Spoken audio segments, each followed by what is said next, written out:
Well, I want to officially say good afternoon and thank you all for joining us today for the No Kid Hungry Summer 2026 webinar series. My name is Robin Hernandez, and I am the Senior Program Manager for the Center for Best Practices team at No Kid Hungry. Um, Today, our topic is Beyond the Flyer, Next Level Promotion for Summer Meals Success.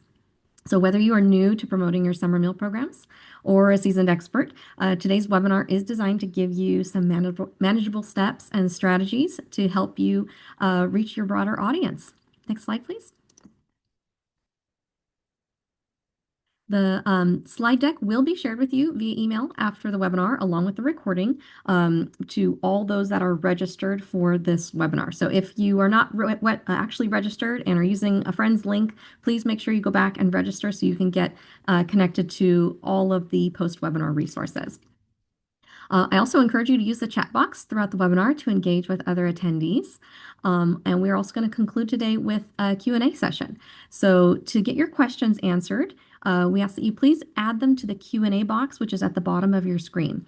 If you don't see it, then you might want to click the three dots and there should be an option for Q&A. We recommend using the Q&A box instead of the chat because sometimes questions can get lost in the chat and we might not see them.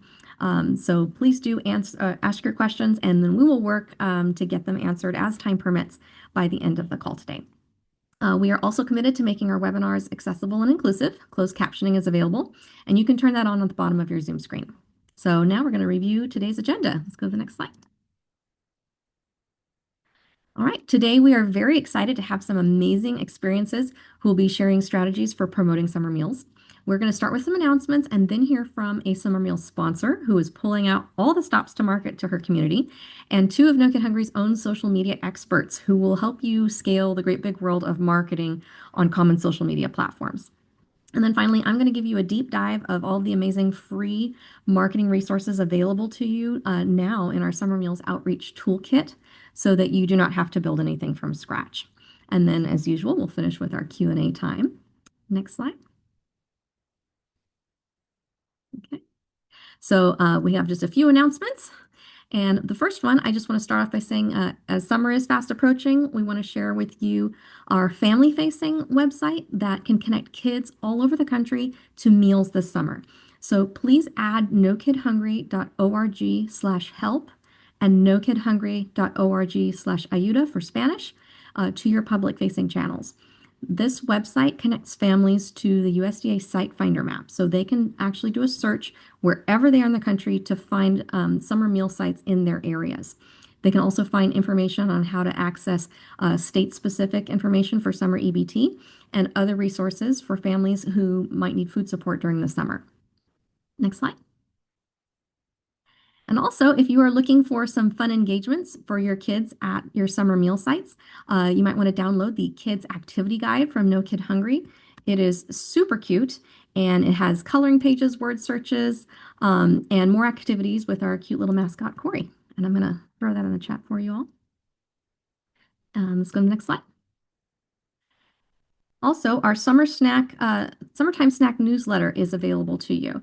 It's going to help you to stay in the know on all things related to summer meals. You can use the QR code here or visit the website in the chat. I'm going to put in that in right now.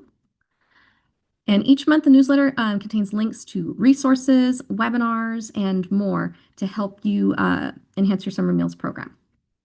Let's go to the next slide. Also, please make sure you join us for our final webinar of the summer meals season. It's going to be held on June 10th, and that's where our innovation team is going to share all about their home delivery pilot that they have done with Amazon alongside other home delivery programs that they've used across the country. So you definitely don't want to miss that. If you have registered for the series, you may already have it on your calendar. If not, I'll add that link to the chat as well. You don't want to miss that. Let's go to the next slide. Okay, and then just our disclaimer, our speakers represent their own experience with non-congregate or regular congregate summer programs in their states and localities. Certain program models and implementation methods may be restricted in some states. And as always, check with your local state agency before implementing any new meal service models or implementation methods. Let's With that, I'm going to introduce our speakers. We're very excited today to be joined by Sarah Littman, who is the Director of Food and Nutrition Services at Triton Regional School District in Massachusetts. And we have Lexi Wilcher, Community Management Associate of Share Our Strength, and Megan Cantrell, who is our Digital Director here at Share Our Strength. Next slide. All right. We're going to tee up with our first speaker, Sarah Littman, who is a registered dietitian with a passion for nutrition education, equitable access to food, legislative advocacy, and food puns. A theater kid at heart, she enjoys presenting about various school nutrition topics to bring awareness and support to the profession. Sarah actually speaks regularly on successful outreach strategies for summer meal programs and is truly a wealth of knowledge on this topic. So, Sarah, thank you so much for joining us today to share all of your wonderful ideas on outreach for summer meals. Thank you so much for having me. I'm very excited to be here. So let me tell you a little bit about where we are. So like Robin mentioned, I am the Director of Food and Nutrition for Triton Regional School District. We are on the North Shore of Massachusetts, and we have about 3 towns in Newbury, Rowley, and Salisbury. During the school year, we feed about 2,500 students, and we have 5 schools. And so you'll see on the map here, all of our apples represent our schools. We have an elementary school in each of the towns, and the 2 apples represent our middle school and high school. And then in the summer, we branch out. And so the orange on the bottom of your screen is in Ipswich, which is where one of our summer meal sites are. We have the top orange is at the Boys and Girls Club, where we have a closed summer meal site. And we also run CACFP during the school year. And then the middle orange in Newburyport is a charter school that we feed during the school year. So in Massachusetts, we actually don't have to register our families to come to our summer meal sites. It's not a requirement, and that really motivated us to really expand our marketing strategies. So next slide. So I'm going to talk a little bit about from my perspective. The first thing is understanding your stakeholders. Again, Robin mentioned I love food puns, so I love this slide. But let's talk about how we understand our audience. Next slide, please. So everyone knows someone that has a child that eats. And I believe that food is a basic right. And so during the school year in Massachusetts, we feed our kids for free. And so we wanted to expand our summer meal program to help support those families during the summertime. So obviously we want to market it to our students and our parents, but school staff is important too. I like to highlight our custodians because our custodians are in our buildings, sometimes on holidays, sometimes on weekends, and they're aware of some, events or programs that are happening at our schools that we might not be aware of in our food service department. So they can be a really good audience to help spread the word.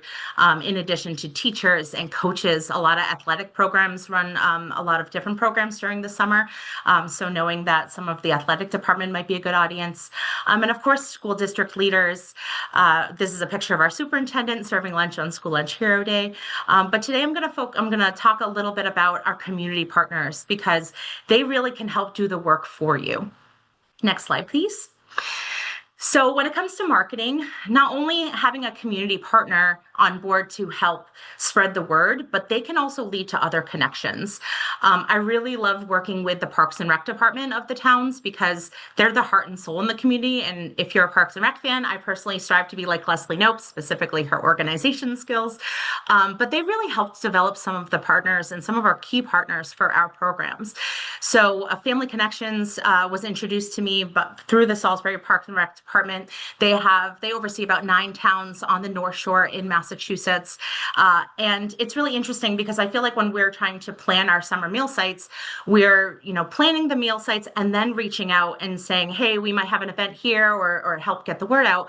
But with Family Connections, they're actually having a play group on Wednesday mornings from 9:30 to 11. And then that leads right into our meal site at Lions Park. And so having them as a community partner has been fantastic.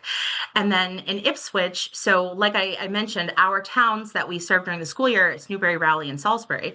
So the Ipswich town, in setting up a meal site there, they were a key partner because for anyone on the call who's looked at the USDA map and is playing with where's rural and where's my income eligibility, they helped establish where our meal site is in Ipswich. And I'm going to talk a little bit about why finding community partners that you might not have thought of before can actually be so instrumental to the success of your programs. Next slide, please. So What you may not know is there are municipalities that have line items in their budget to help support their communities.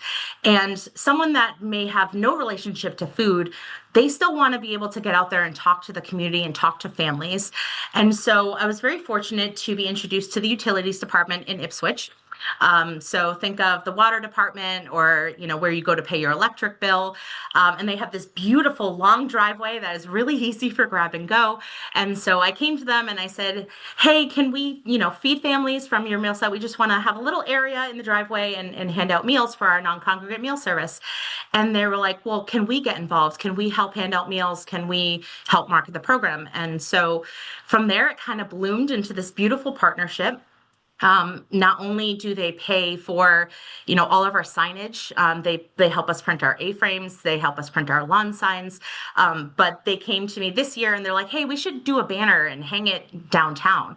And so not only are they helping the financial piece of helping with, paying for printing the marketing materials, but they're dealing with logistics stuff as well. So, I sent the design for the banner, and they went and got it printed for me.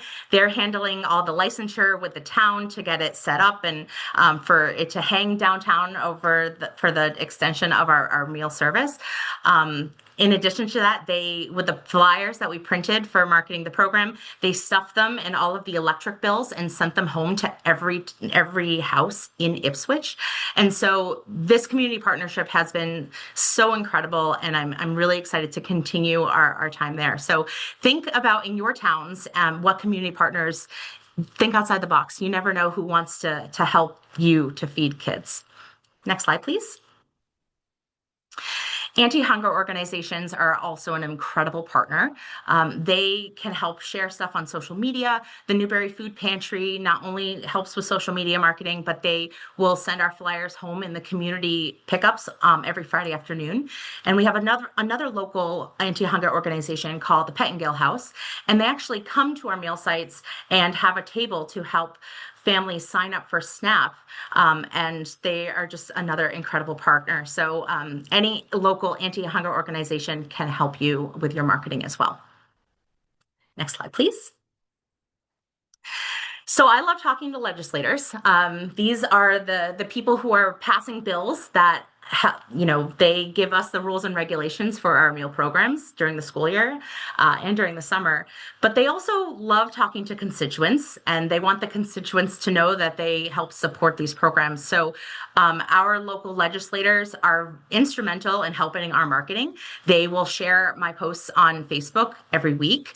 And then this year we're having a summer kickoff party, and I've already confirmed some of our local legislators are coming to that event as well. So I highly recommend you to reach out to your legislators, invite them to come to your summer meal programs and see it in action, because they want to be there, and they should see and hear from you because you are all the experts in your field, and they put their pants on just the way you do. So I encourage you to have good and fruitful conversations with your legislators. Next slide. So I know that Lexi and Megan are going to talk about social media in a little bit, but I did want to touch upon some things that you might not have thought of. So on Facebook, there's different groups. A lot of community partners take a lot of ownership and pride in their towns. And so they're using social media not only to just post on your page, but to share your posts in those groups. That has been such an incredible thing for us with our marketing. So the picture on the right, I just, posted some information about our meal service, and you'll see it had 42 shares. I will say this post, probably 10 of 15 of the shares were me, but I was sharing them in the Rowley Moms group and the Ipswich Caregivers group and Salisbury Talks and all of these different groups. And from there, the individual members in these groups will then share them on their pages, and the information just spreads like wildfire. I think one of our highest sharing posts, I think we had up 120 shares at one point. And so utilizing some of that is pretty fantastic. Next slide, please. Community events are also fantastic. I love going to farmers markets and talking to families, especially in my area. There's a very different type of environment and information about free food, right? Food is a basic right, and everyone should have access. But really, just talking to the communities about what we do is so important. So I love going to farmers markets. On the right, we have a walk, bike, or school event that starts at one of our meal sites, and the kids will ride their bikes to school on the trails leading to one of the elementary schools. On the left is actually a job fair for students at the at the high school, where we were looking to hire some students for our meal service, but also again just marketing to the students, saying, "Hey, we're serving meals this summer. Come and join us." Next slide, please. So I'm going to go a little old school. And I think I come from a time where I was a theater kid in high school, and we used to, have to go put up posters in the different businesses around town to get the word out about our shows. And so I do something similar with my summer meal program. Because we're in 5 different towns, I want to make sure that I'm getting the information out there. There's also some rules and regulations. Check with your towns around marketing, because, for example, I can put up A-frames and lawn signs in Rowley and Newbury, no problem. But in Salisbury, there's some rules around the lawn signs. So I go old school and I create posters for each of the different meal sites and put them in the different towns. Next slide, please. I also love these lawn signs. I love the A-frames. I will put them everywhere. For me, I will get lost with a GPS. So I create these lawn signs that have the arrows telling you exactly where to go to get your meals for your kids. So I put them all over town, all over the towns. The A-frames I have at each of the meal sites, and then in the town commons, and really anywhere that will let me put it down, I'll put them there. Next slide, please. So back to the old school. So I will pay my staff to go to different businesses, and I have spreadsheets that we put together, and we will, whether it's grocery stores or coffee shops, I love going to a coffee shop and seeing the community board and what's available for, this weekend for things to do in my area. And so I will have these spreadsheets of places for us to go put up our flyers around town to help market the program. Next slide, please. In addition to that, I also take dietetic interns, and I love giving them projects like this, because back to the point that every single person knows someone that either has a kid or knows another kid that eats food, right? So thinking outside the box of pediatrician offices and dentist offices and libraries and all of these places, I might not have the capacity to go put up posters in certain places, but I can certainly send an email, or I can have my intern send off emails from our food service email, and just trying to get the flyers out there on as many eyes as possible. So I highly recommend this. It's one of those things that has the low effort but the high reward. And it's back to the days where cold calling, right? People would call and try to sell magazines, and just cold emailing and sending information can really go a long way. Next slide, please. Yes, I agree. Interns are amazing. So in addition to marketing, the whole reason why we market is to boost engagement, to boost participation of our programs. So some other things that we do at our meal sites is we're trying to increase the participation, specifically on the days where we're giving away multiple meals, right? Everyone has different setups. For me personally, in our sites, we operate Monday through Friday, and we give away lunch and next day breakfast Monday through Thursday. And then on Fridays, we give away weekend meals. So 3 breakfasts and 3 lunches in those bags. So to help increase participation on our Fridays, we came up with Wellness Fun Fridays. And this is something that started at the Ipswich Utilities Department and has grown to the other sites. And they were so excited to help get these giveaways and not only get, but pay for, which is also awesome, because they have their logo on there. So they're getting their marketing. The kids are getting something for free, right? If it's free, it's for me. And then we're also boosting our participation on those days. So it's a win-win-win. And for me, being a dietitian, of course, I'm going to show you our nutrition day, where we gave away our lunch totes, and we marketed on social media to say, come talk to a dietitian. And and really helped get students to come for that day. We do other wellness pillars as well. For our Sun Safety Day, we give away sunscreen and sunglasses, and we have a hydration day where we give away water bottles. I think the next slide has the water bottle from the utilities. Yeah, so it has the utilities department logo right on it. And so capitalizing on, wellness and nutrition, because that's what we're doing, right? We're providing nutrition for these kids. But there are so many different wellness ideas and things you can come up with. At our Newberry and Pine Grove sites, it's non-congregate, and it's the same thing Monday through Thursday, and then weekend meals on Friday. So we did something a little more fun where we had it fruit themed, and so every week we gave away temporary tattoos that were fruit, and we had silicone bracelets and scented stickers and slap bracelets and things that the kids enjoy getting.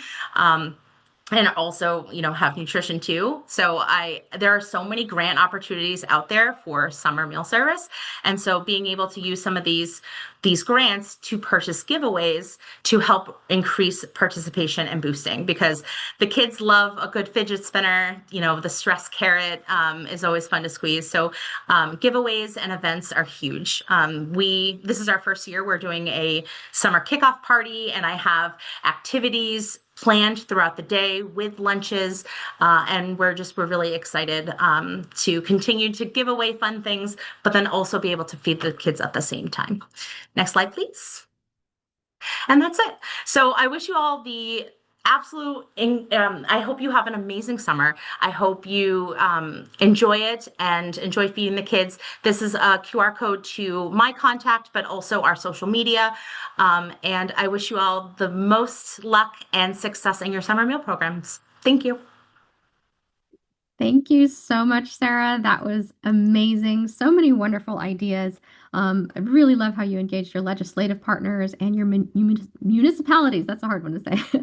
Um, so yeah, wonderful ideas. Especially with interns. I used to do menus at a school district, and we loved our dietetic interns. So for those on the call who, if you are not your school district dietitian and aren't sure how to get dietetic interns, ask your menu planner or your RD. They can let you know how to get connected to your local university students. If you don't have one on staff, then call your local university and ask what interns might be able to support your program. So thank you so much, Sarah. She's going to be sticking around on the call to answer some questions later. Please also, if you have questions, add them to the not QR, the question Q&A box, and we will get those answered as soon as we can. But now we're going to go to the next slide, please. All right. We are very excited now to be joined by a dynamic duo from Share Our Strength.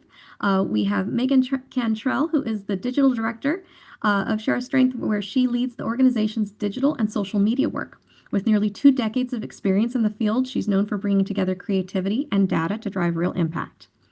And we are also joined by Lexi Wiltshire, who is our social media associate and leads community management across all of our national platforms, engaging our incredible audience of supporters, donors, and program partners and corporate partners. She serves as a feedback loop between community and internal teams, surfacing insights to understand what our audience is saying, feeling, and responding to. And she works cross-functionally to elevate collaboration and partnership opportunities that help further our mission of ending childhood hunger.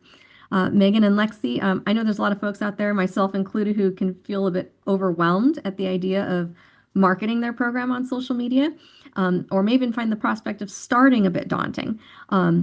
While others may have already started using the social media to promote their programs and may want to up their game. So I'm just really grateful, and thank you both so much for joining us today to kind of break down this idea. So you can take it from here. Thanks, Robin. Hi, everyone. It's nice to be here.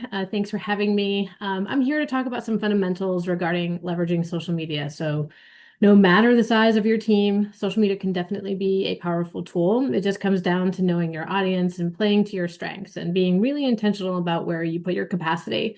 So we've got a list here of some questions if you're just getting started or just even refreshing on things that are working for you, or you're making your current summer plan now. We've got some questions here for you to think about.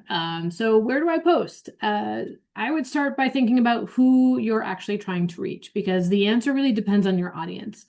If you're targeting professionals, partners, or niche organizations, LinkedIn is your friend. But if you are looking to build a broader community and engage everyday supporters, platforms like Facebook or Instagram, X, Twitter, or Threads tend to work better. It's less about being everywhere and more about being where your people are.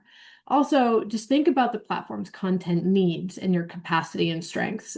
So when you do, like, we'll go into channel specific things in the next slide. But it really is important to think about how the platform demands more video or more images and where, or just text. And to really just evaluate capacity, where your people are, and what channels are out there to help, bridge that gap. Should you use hashtags? Yes, they are still a thing. For those who've been around, they were a really big thing way back in the day. They are still a thing today. And here's the key thing that we always say. If you have a big campaign, like for us, for summer, we use hashtag #EndSummerHunger for all of our summer hunger posts throughout the summer, because it does help us track all of our content for summer. It allows users to click on it and see all of the related content under that hashtag, especially if you're working with other partners. You can all use the same hashtag together and see what conversations are happening with that hashtag. And it just helps you track. Beyond tracking, hashtags can also extend your reach to people who aren't already following you. So if they're clicking it, like, what is this End Summer Hunger business? You can then see the full context and breadth and expansion of what a campaign can offer you. Lexi will share another way to think about key phrases in your posts. Lexi, did you want to elaborate a little bit on that? Yeah, absolutely. Thank you so much, Megan. So yes, another thing to keep in mind is that on Instagram specifically, there has been like a slight shift to keywords. So for instance, like you and I, when we're using social media, a lot of times people use it as like a search engine instead of Google. So for instance, if someone's trying to find summer meals, let's say in Virginia Beach, they might type into the search bar summer meals Virginia Beach. And so it's really helpful to have those keywords in your copy, or for instance like your caption. So if you're going to say, hey, we have free summer meals available in Virginia Beach at this address, it's really helpful because that way when people are trying to search and look, they can automatically find your post that way. Yeah, great. Thank you, Lexi. Should I tag other accounts? Yes, absolutely. When it makes sense for your post, tag the relevant organizations or partners or even people if they have a public profile. Because if they reshare it, you've just reached their entire audience. It's also a great way to build relationships and credibility over time, especially when you have great partnerships in your community. Because social media is a two-way street. And I know Lexi will dig in more on that two-way communication more next or shortly. How often should you post? Things have changed a lot in my few decades of doing this work, aging myself here. Back in the day, you had to post every single day. And this question is probably the question we get the most. The honest answer is it's not about frequency, it's about consistency. And what it is, more specifically, algorithms reward the quality, not the quantity. It's not about volume. It is about how you consistently post, how your brand and your voice shows up. A good rule of thumb, if you need to start with a number, is anywhere between 3 and 5 times a week on your main platforms. The exception is Instagram stories or Facebook stories.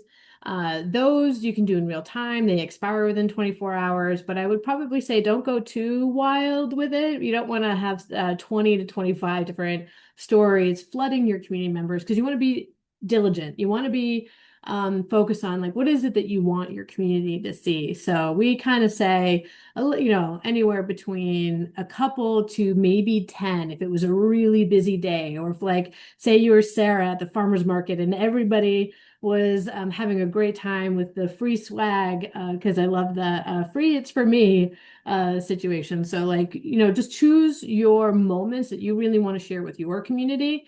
And also, if you are at a community event, definitely tag them in the stories too, because they want to know when you're talking about them, and vice versa. So then you can reshare and share together. So those are just a couple of questions about the that we get, or to help just think about how you want to approach it. Next slide, please. So we're going to get just a little bit more specific based upon the channels that we have here. Instagram, you want to think visual first. Instagram is where you really want to show the feeling of your work. What's behind the scenes moments, the high quality images, and the short form videos through Reels. We are getting a lot of traction from our associate director of advocacy doing the video conversations about our weekly updates about what is happening on the ground today, and that's really resonating with our communities right now. Carousels are also great for telling a story across multiple frames. This work can be simple and it can be complex, and there's a lot that goes into it. So leverage the real estate carousels and Instagram offer you. There are multiple images, graphics, stats. You can even do a quick video of like, look at us today at this farmer's. Sorry, I keep going back to the farmer's market that Sarah was talking about. And those oranges, they looked great. But you have a lot to offer. There's a lot of real estate. If you really want to tell a full story, carousels are where you can spend some time. Facebook, it's really about the community. And again, Lexi's going to talk about this in just a minute. It's where conversations happen. We definitely see it's a very vibrant, very engaged community on our end. And every time we run ads, it is a slew of comments that Lexi sorts through and engages with. But where we see Facebook shining, share links to blogs for your website, post videos, engage in questions, invite commentary. And it's just really important after you post, don't forget about the folks that are seeing your content, engage within the comments. So Facebook is a really highly engaged community. The more you interact, the more the algorithm works in your favor. And again, Lexi will be talking about this more later. So LinkedIn, this is your platform for credibility and authority. As a brand, as a community member, you want to make sure that people know that you are a resource to go to. So save LinkedIn for those bigger moments or the announcement moments, program updates, professional insights, organizational news. These text-based posts also do well. You don't necessarily need a great image or a photo or graphic or full video there. Text-based works. X and Threads. These are your real-time platforms. They're short, timely, and conversational. If something is happening right now, post there. Breaking news, a campaign launch, a live event. This is where you want to go. I will say I really enjoyed my team sharing more about what Threads culture is like. So definitely spend some time there. It's a lot of positivity and really fun ways that brands are engaging with each other. So definitely check it out. And then YouTube. If you're creating longer educational content, tutorials, or how-to videos, YouTube is your home base. It's less than quick hits and more about depth of content. And people come here to learn something. It is also the second largest search engine in the world. So your video titles and your descriptions really help with discoverability, much like what Lexi was talking about when you're just using Instagram as a search function. And then I have a couple tips here on the right. It's important to know that with other brands, you definitely look for inspiration and what other people are doing to stand out for their communities. But every brand is different, and the audience expectation of the content that you post is different. And how you can understand what's working for your community, look at your data regularly. And regularly could look different depending upon the size of your team. If it's just you, maybe just try to take a peek. Hey, did that resonate today? If not, that's okay. Just keep doing what you're doing. You're doing your best and you're trying to get it all out there, and you are a comms team of one. But if you do get a chance, look back at the history. Did you post this multiple times in the course of a couple of weeks? Did it resonate every time? Did it not? Well, what else was going on in your community around that time? So every audience is different. But what works for one organization may not work for you, and let your analytics tell you what's resonating and adjust your strategy from there. just quickly, video is king. The short form, the storytelling, first person storytelling, really great. Try it out. Show people where you are, what you're doing, and how the community is engaging. And of course, like if video isn't an option, that is totally fine. There are other avenues and other options. Just test it all out as you can and make the right decisions for you, your capacity, and the channels. And above all, like we said earlier, be consistent branding, consistent messaging, consistent posting. Your audience needs to know what to expect from you, your point of view on what is happening, and that consistency will help you build the trust over time. Lexi, did I miss anything? No.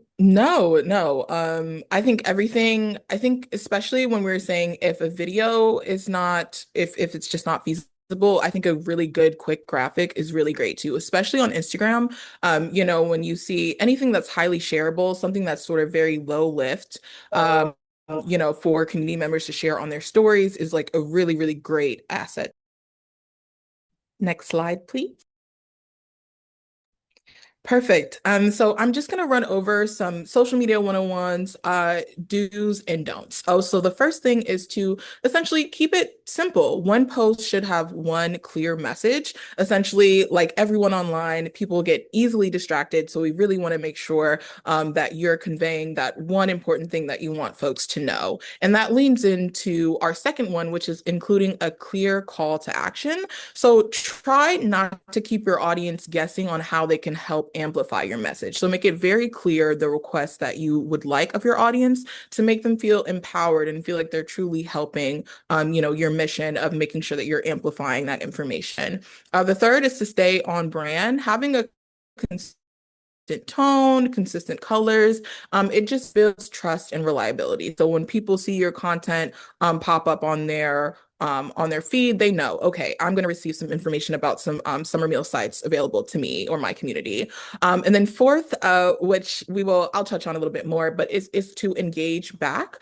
So when someone comments, reply, acknowledge it. Social media, of course, is a social platform, but it also really helps with that algorithm with boosting your post and lifting it up for more folks to see. And then fifth is to just show up consistently. You don't need to be perfect. You just need to be present and you need to be precise about that message that you want to convey. And then on the flip side, we have those sort of like three don'ts. And the first one is to not overload with information. As I said in the first one, a lot of folks can get very overstimulated online. There's like a lot of different things that are pulling their attention. So just make it really important to make it very clear about the information you're trying to convey.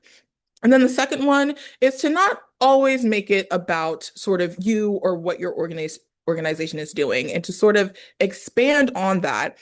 Just want to make sure that your audience knows what's in it for them, the impact, the outcome, the change. Lead with that. Keep in mind to bring it back to the people and highlight the impact of those programs. So for instance, having sort of like a testimonial or having a volunteer from these sites talk about just how impactful this has been for their community can really go a huge way. And then finally, don't post and ghost. Essentially, make sure when you're dropping content that you're also engaging with your community and really sort of like leading with responding to those comments. Next slide, please. And so that brings me to Community Management 101. And so essentially, community management is just a really fancy way of saying how you show up and engage with the online community who's invested in your message. So when you're trying to make sure that community members know where to find summer meal sites during the summertime, how you show up can make a huge difference. So there's a myriad of ways you can leverage community management, but the first one would be sort of like that preparation, specifically that frequently asked questions sheet. So I'd encourage you to sit down before you're posting content and think about any questions that a parent or a caregiver might have. So for instance, what are the hours? Do kids need to register? Do meals accommodate dietary restrictions? We understand that sometimes capacity can be very thin. Some people can be a one-person team or a two-person team. And so during sort of like this busy time, you want to make sure that you are responding to those comments and DMs. And so having a fact sheet means that it's really, really easy for you to sort of pull from and make it really easy for someone who's going to be online to quickly sort of get back to those people who are asking those questions. And the second one is to respond and to respond often as much as you can. Like Megan had talked about, when you reply to a comment on Facebook and Instagram specifically, that algorithm takes notice. And so these platforms are designed to reward conversations. The more engagement a post gets, the more people it gets shown to. So every time you comment, you're actively expanding your reach. So, for instance, if a parent comments asking what time meals are served, that interaction could be pushed up in front of hundreds of families who haven't seen it yet. And so, for instance, like every reply is an opportunity for you to show up for your community and get more eyes on your program. And third, is to just share and share beyond your page. And when I say that, back to sort of what Sarah was talking about, think about who is in your community who is trusted by families. And so think schools, churches, libraries, local restaurants, neighborhood associations. Lean on your community partners. Reach out to them. Say, hey, I'd love for members of our community to know what's out there for them this summer. Tag them in posts, ask them to reshare and return the favor too. Repost when it's relevant. When organizations are showing up for each other, everybody wins and more families gets fed. And then lastly, this is a bonus tip back to sort of what Sarah was saying. If you're not already active in those local Facebook groups, get in there. Find the groups where your community has already congregated and share out that resource and that information. Empower them with that information and say, hey, this is a very low lift thing that you can do for me. So yeah, that sort of wraps it up. Thank you so much for your time. Love talking with you guys about community management. Thank you so much, Lexi and Megan. That was so much amazing information, so much I didn't know about social media use. So I know everyone here is able to probably get some good pointers to get started. If you have questions for Lexi or Megan, or still questions for Sarah, please add them to the Q&A box now. Just a reminder, try not to put the questions in the chat box as they might get lost, but put them in the Q&A and we will definitely go over them all soon. Let's go to the next slide, please. Okay, at this point, I'd like to go over our... Uh-oh, have I been muted? There you go. Can you guys hear me? Yes. Okay. At this time, I'd like to go over the No Kid Hungry Summer Meals Outreach Toolkit with you all. Our outreach toolkit is an amazing resource. It's got a lot of templates and great things for you to use so you don't have to reinvent the wheel. I'm going to put it in the chat right now, and then we're actually going to I'm going to share my screen and walk you through how you can find these resources.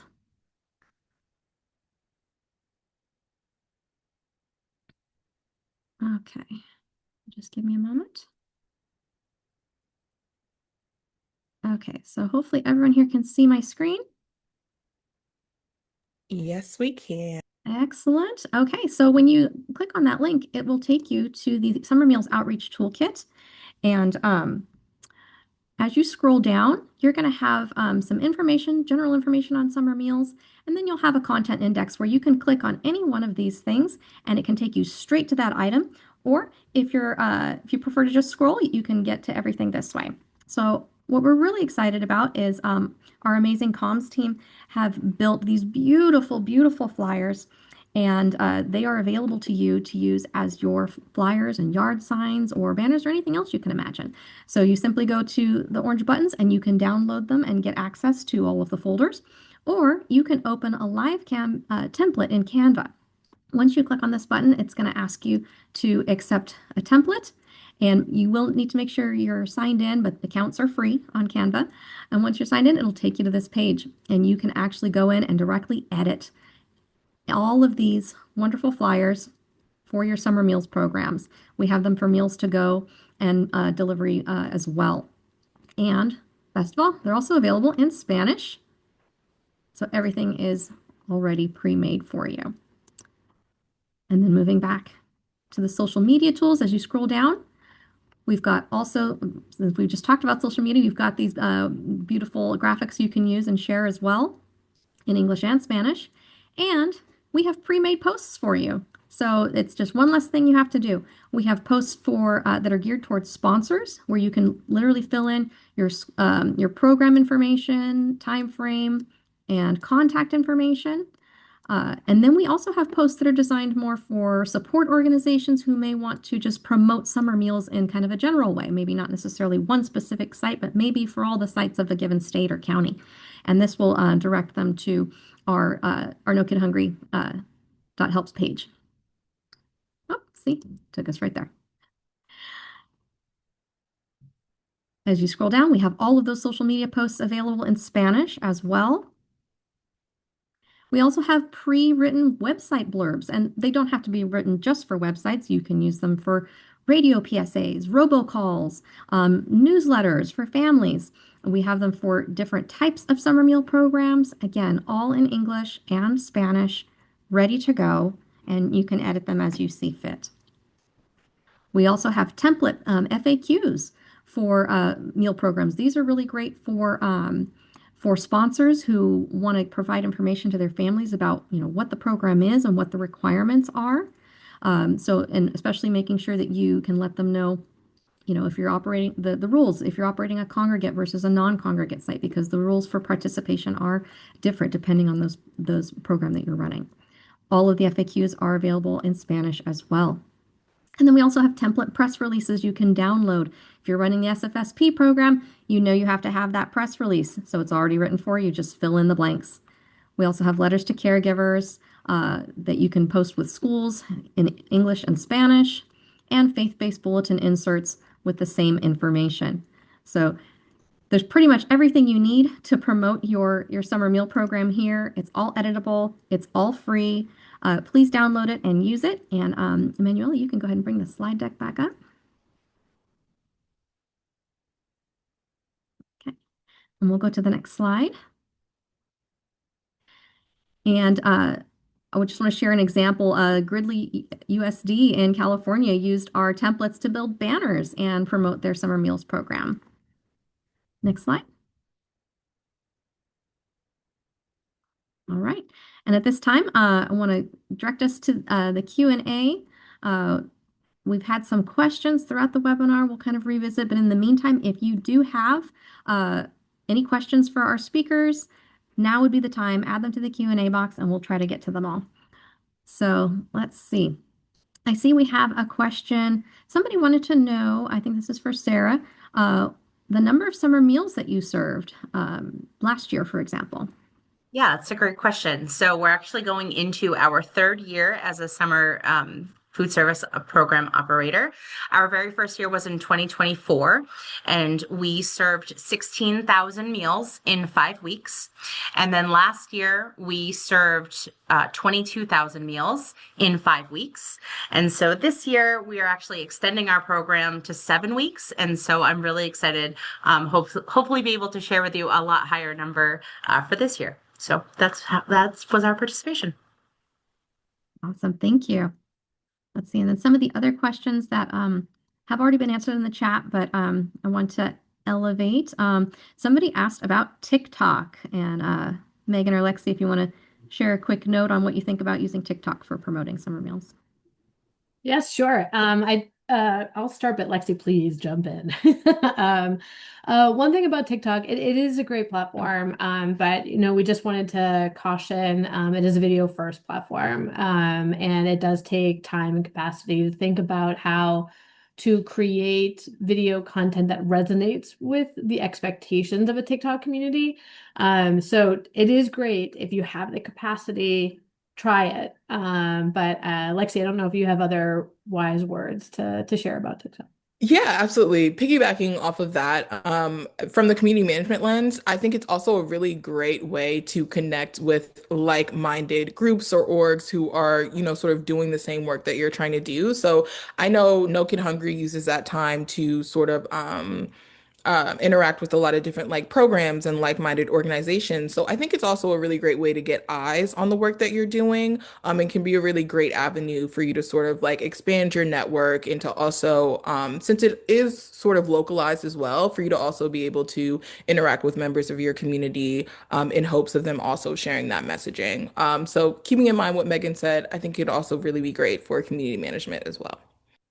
I will say that TikTok is it depending on what your, background is. I am not the best at posting on social media, but I do have a TikTok account, and it is extremely time consuming to create a video, but I do think it's very beneficial. And especially where we're like throughout the school year, I actually have like the Triton newspaper. The school newspaper will tag us in things and we'll repost it. And so we get a lot of views through engaging with students and student organizations to have more eyes on our TikTok account. So I can't really give you any good to knows about how, how the algorithm works for TikTok, but I will say any video that we create that has food or students in it is usually higher viewed than anything else. Thank you for that. And then we did have a question. Sarah, if you could just answer quickly what kind of menu you have. Yes, I'd love to answer this question. So, you can really boost your engagement and participation through your menu. And this past year, we really dug into looking at trends and making sure that we're serving food that kids want to have. And so, students love sandwiches, and so we have sandwiches on Tuesday and Thursday. We do like a barbecue chicken salad wrap, or even just, a turkey and cheese goes a long way. But on Wednesdays, we have our bowl Wednesdays. And so a build your own bowl is really big. Students tend to love Chipotle and having choices in what they do. So we have Mediterranean quinoa bowls. We have teriyaki chicken noodle bowls. And what's really great is the packaging that we're able to get is we serve them cold. And they are really good cold, but the packaging we serve it in, when they bring it home from the non-congregate meal site, they can actually pop it in the microwave or the oven and heat it up and have it hot. So having choices is very big, especially when you're serving communities that might have under age of 4. You want to watch for choking hazards and then, of course, allergens. And so I do this during the school year, but choice is king, and offering not only a main menu, but having 5 or 6 different alternate choices for both breakfast and lunch is really big. So that way the students, the kids that come to our meal sites have a choice, and that helps with our participation as well. Thank you so much for that, Sarah. I have a question for Megan and Lexi. And forgive me if you already mentioned this, but I remember hearing at one point that depending on the type of audience you wanted to reach, that there were certain platforms that you would reach out to, and particularly in terms of generation. So I'm wondering if you can answer for us if that's still true. Is it still true that Facebook is for a certain generation and Instagram or TikTok are for a different generation? And to that, if our sponsors on the call wanted to start working on social media, but maybe they only had time and capacity to start with one platform and they wanted to reach parents and community members, what platform would be the easiest to start with?